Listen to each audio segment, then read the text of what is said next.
존경하는 국민 여러분, 김진표 국회의장과 선배 동료 의원 여러분, 국무총리와 국무위원 여러분, 외교통일위원회 소속 경기 구리시 출신 더불어민주당 윤호중 의원입니다. 먼저 한덕수 총리 나와주시기 바랍니다. 네, 지난달 윤석열 정부가 취임 1년이 지났죠. 예, 총리께서도 20일 전에 취임 1년을 맞으신 걸로 알고 있습니다.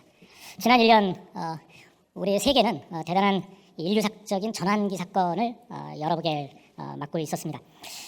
이런 전환기를 맞아서 우리 정부가 제대로 대처해 왔다 이렇게 생각하십니까? 네, 대단히 대내외적으로 복잡하고 어려운 한 해였다고 생각을 합니다.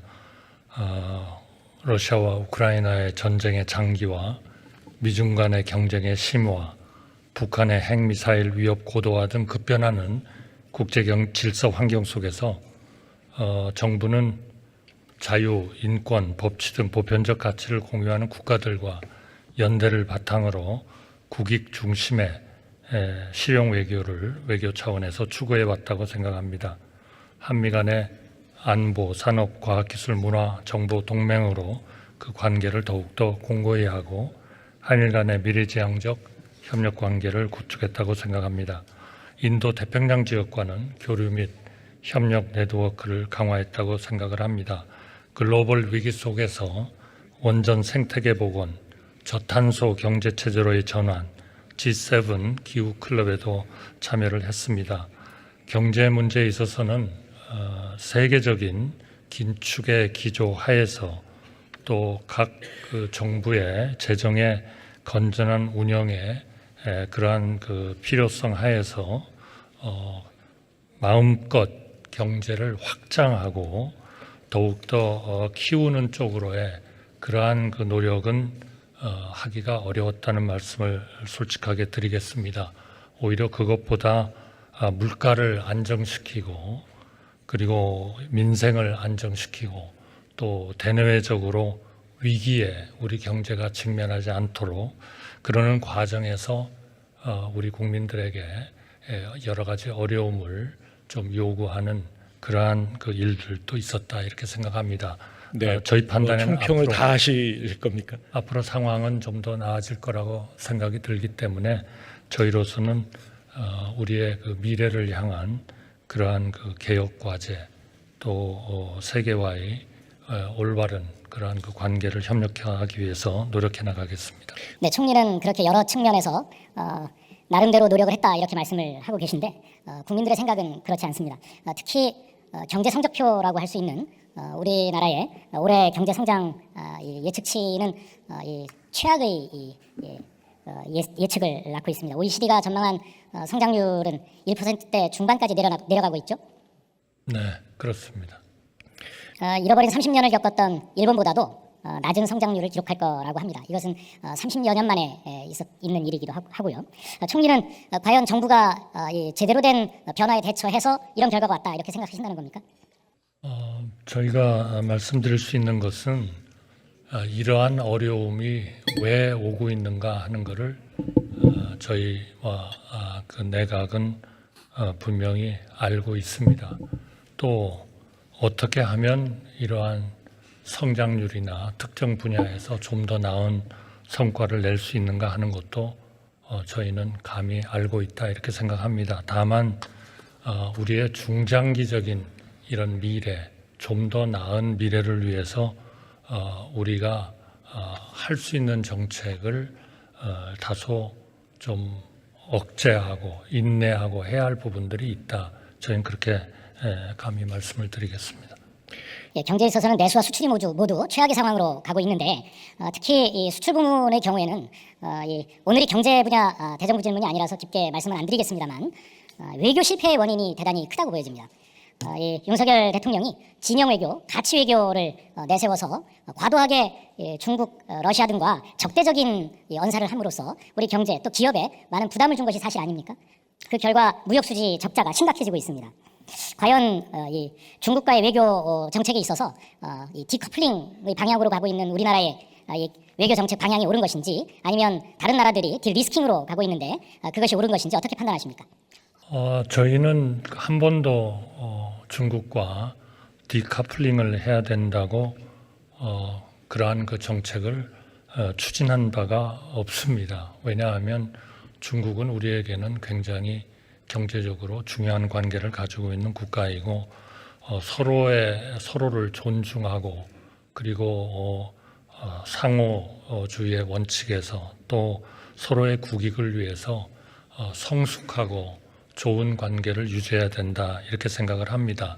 다만 우리 대한민국으로서 지켜야 하는 좀 더 당당한 외교 또 좀 더 서로를 존중하는 외교 이런 쪽으로 가야 된다 이렇게 생각을 하고 있고요. 중국은 또 옛날의 중국이 아니라고 생각합니다. 세계에서 중요한 역할을 할 그러한 그 위치로 성장한 이러한 국가이기 때문에 또 그러한 국가로서 전 세계에 대해서 해야 할 그러한 책무 같은 것이 있다. 저희는 그렇게 봅니다. 그래서 그러한 총리께서 말씀하시는 것은 우리 정부의 심리적인 이 측면은 그렇을지 모릅니다. 정신 승리일지 모릅니다. 그러나 대만 문제에 대한 대통령의 발언이나 우크라이나에 대한 군사적 지원 가능성을 운운하는 이런 것들이 결국 러시아와 중국을 자극하고 적대시하는 것 아니었습니까? 이것이 경제에 대단한 이 불안과 또 부담을 주고 있는 것이 사실 아닙니까?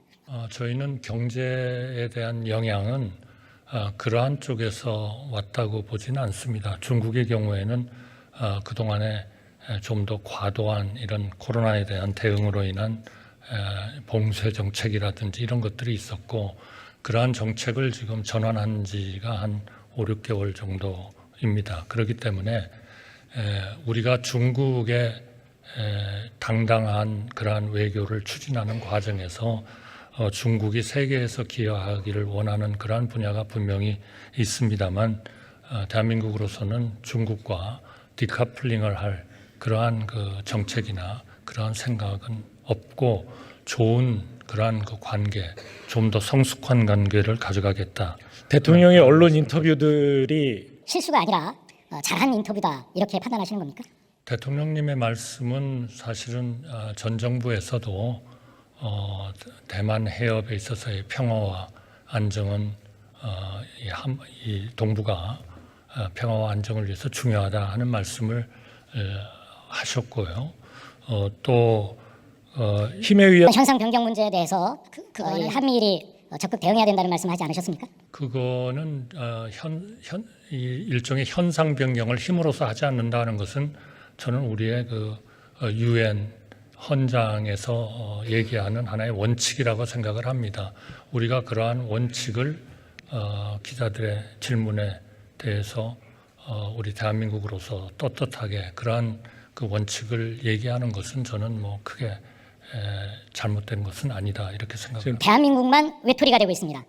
미국, EU도 중국에 대해서 그 딜리스킹으로 관계 조정을 하겠다 이렇게 하고 있는데 우리 대한민국만 중국과 대결적인 언사와 대결적인 정책을 쓰고 있다 이렇게 판단이 되어집니다. 총리께 한 말씀 드리고 싶은데요. 우리 대통령만 해도 평생 이 범죄자를 처벌할 것이냐 아니면 봐줄 것이냐 이 양자택일의 선택을 주로 하고 살아오신 분 아닙니까? 이런 경험은 외교나 정치에 잘 안 맞는 것 같습니다. 특히 그 이해 균형을 서로 맞추고 또 대화와 타협으로 양국 관계를 발전시켜야 되는 이런 외교에 있어서 대통령의 경험이 매우 짧습니다. 경험이 많은 또 풍부하신 총리를 모신 데에는 그런 부분에 대한 적절한 조언과 역할을 바라셨기 때문일 텐데 총리께서는 과연 제대로 역할을 하고 계신 겁니까?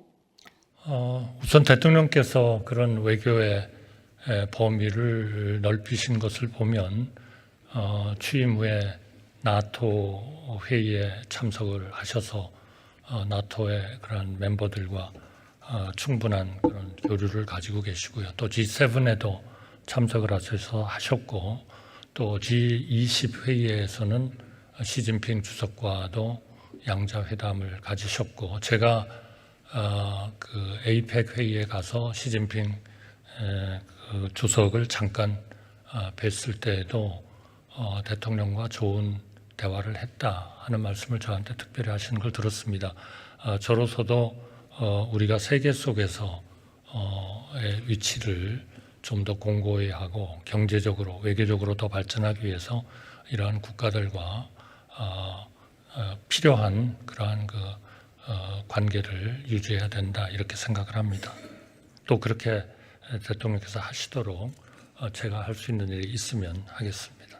네, 총리 들어가시고요. 외교장관 나와 주십시오.